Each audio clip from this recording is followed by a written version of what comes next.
Et si c'était une question de jalousie? En Afrique, on a cette fâcheuse habitude de justifier les mauvaises actions de nos frères et de nos sœurs, de laisser passer, de dire non, ce n'est rien du tout.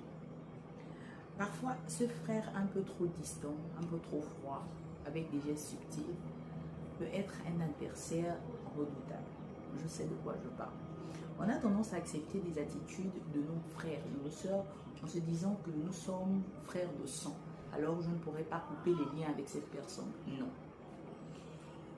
Il faut à un moment donné avoir la bonne attitude au milieu de tout ça.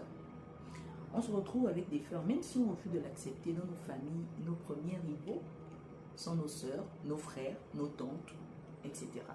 Il y a des tantes qui sont en rivalité avec toi. Oui, oui, oui. Simplement parce que tu es la version d'elle qu'elle aurait voulu être, mais dont elle n'a jamais eu le courage de devenir.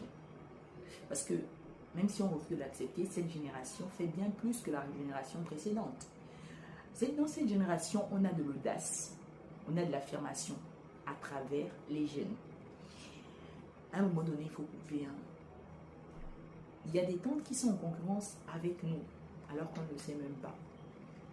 Il y a des tantes là, c'est la soeur de ta mère, mais elle est en concurrence avec nous. Entre toi et les enfants, il y a une guerre. Il y a une rivalité qui ne dit pas son nom. Peut-être que toi-même, tu ne sais pas, mais il y a la rivalité.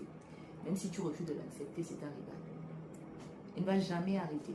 Simplement parce que tu diras, non, mais c'est la famille, à un moment, il faut couper les ponts.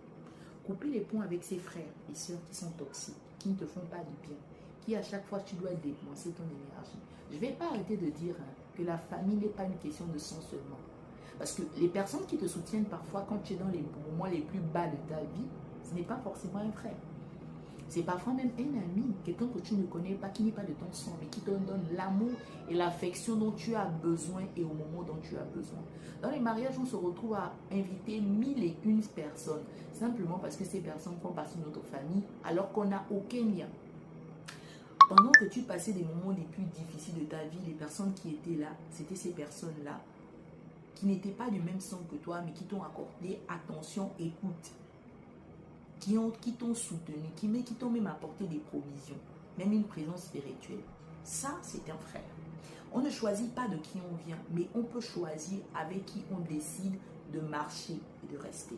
Tu n'es pas obligé de rester avec ce frère toxique qui te fait des coups bas et à chaque fois revient la queue sous les jambes, se justifiant que je suis ton frère, avec cette belle expression, voilà, disant on va encore faire comme moi. On a le choix, justement.